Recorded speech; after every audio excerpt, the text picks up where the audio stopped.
हाँ यार, बारिश की वजह से ट्रैफिक हो गया था। मैम साहब, पार्किंग। हाँ, मैं बैक कॉल कर रही हूँ, एक सेकेंड। कितने हुए? 30 रुपये।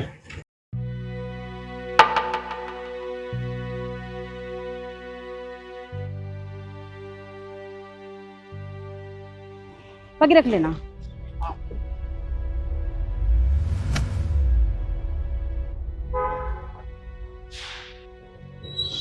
ये मैम साहब तो अपना फोन यहीं पे भूल गई।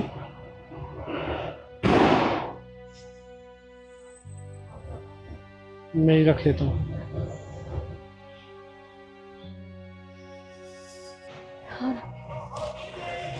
कहाँ हो सकता है? मैं पक्का अपना फोन यहीं छोड़ के गई थी, मुझे याद आ रहा है। कहाँ? समझ नहीं आ रहा। सर, सर यहाँ एक्चुअली एक गार्ड खड़ा था। आपने देखा क्या उसे? नहीं, मैंने तो नहीं देखा। क्या हुआ? नहीं, एक्चुअली क्या है ना, मैं पर्ची कटवा रही थी और मुझे लग रहा है मैं अपना फोन यहीं छोड़ के गई थी, और शायद वो फोन उस गार्ड ने उठा लिया हो। समझ नहीं आ रहा फोन कहाँ गया, कुछ समझ नहीं आ रहा। तो मैडम, आपका फोन है, आपको अपना फोन का ध्यान रखना चाहिए ना। अब गार्ड क्या करेगा इसमें? वो ले गया होगा, अब देखो। पक्का उसी गार्ड ने मेरा फोन चुरा लिया। कहाँ ढूंढूं?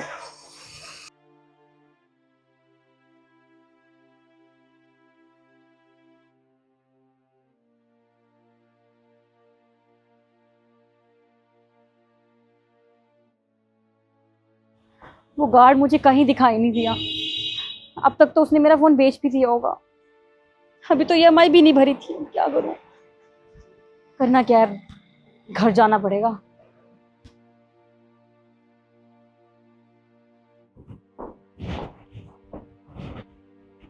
आ गई तुम। मैं ऑफिस से आने के बाद तुम्हारा फ़ोन कब से ट्राई कर रहा हूँ, तुम्हारा फ़ोन स्विच ऑफ जा रहा है। कहाँ है तुम्हारा फ़ोन? तरुण, मेरा फोन चोरी हो गया। क्या? फ़ोन चोरी हो गया? अरे ऐसे कैसे फ़ोन चोरी हो सकता है? नहीं, मुझे क्या पता कैसे हो गया। मैं तो ऑफिस के बाद सीधे शॉपिंग करने के लिए गई थी। वहां पार्किंग में गाड़ी खड़ी की और पर्ची कटवा रही थी, इतने में फोन पता नहीं कहाँ गायब हो गया। सब तरफ ढूंढ लिया, कहीं नहीं मिला, सबसे पूछ लिया, किसी को नहीं पता। और मुझे ना उस गार्ड पे शक है जो वहां पर्ची काट रहा था। पक्का मेरा फोन उसी ने चुराया, मुझे उसके बाद मिला भी नहीं वो। पक्का मेरा फोन लेकर भाग गया। समझ नहीं आ रहा क्या करूँ, फोन की ईएमआई भी नहीं भरी है, दिमाग खराब हो रखा है मेरा। तुम ज़्यादा परेशान मत हो, मैं फ़ोन का बिल लेकर आता हूँ। पुलिस कंप्लेंट करते हैं, फ़ोन मिल जाएगा। सही कह रहे हो तुम, ये सही रहेगा, चलो।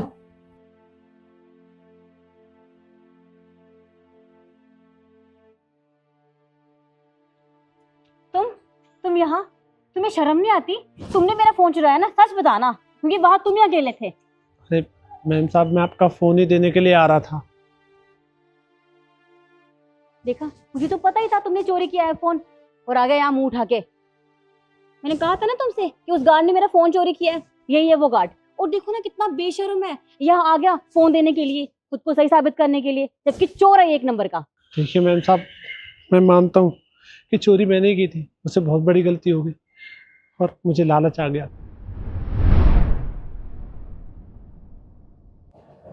इस फोन के अच्छे खासे पैसे तो मिल ही जाएंगे। हाँ,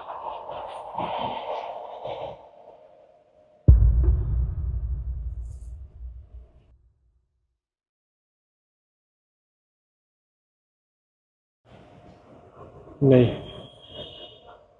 जो मैं कर रहा हूँ वो बहुत गलत है।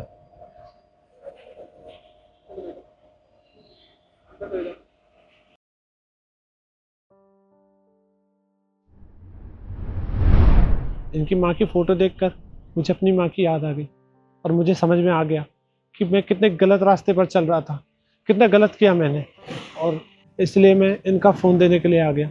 पर देखिए, मैं आपसे हाथ जोड़ता हूँ, आप मेरी कंप्लेन मत करना। वैसे तुम्हें यहाँ का पता कैसे मालूम? तो आपके फ़ोन के पीछे आपका आधार कार्ड लगा हुआ है। अच्छा, तुम्हारी माँ का इलाज चल रहा है, उसके लिए कितने पैसे चाहिए तुम्हें? ज़्यादा नहीं, बस 15,000 रुपये। देखा, तुम्हारे पास कैश है कुछ? हाँ, मैंने कैरी किए थे, एक सेकंड।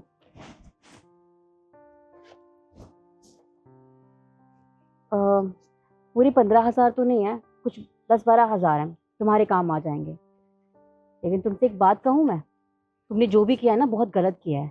ठीक है, तुम्हारी सिचुएशन ऐसी थी, तुम्हें समझ में नहीं आया, तुम्हें पैसों की जरूरत थी, लेकिन चोरी करना हर सिचुएशन का हल नहीं है। अरे तुम किसी से पैसे मांग लेते, मुझसे पैसे मांग लेते, मैं तुम्हारी मदद कर देती, पर तुमने क्या किया? तुमने चोरी को प्रायोरिटी दी। ये सब गलत है। आगे से चोरी करने से पहले ना 100 बार सोच लेना, तुम समझे? तुम जी देखो, सबसे पहले तो तुमने बहुत बड़ी गलती की चोरी कर कर, लेकिन एक अच्छी बात भी है, तुमने साथ के साथ अपनी गलती सुधार भी ली। अगर तुम गलती से इस फ़ोन को बेच देते और पैसे लेकर अपनी माँ का इलाज करा देते तो तुम्हें ऐसी चीज़ों की आदत पड़ जाती। तुम चोरी हर रोज़ करते, तुम मेहनत से कमाना बिल्कुल भूल जाते। तुमने बहुत अच्छा किया कि तुम फ़ोन लेकर वापस आ गए बिना डरे हुए।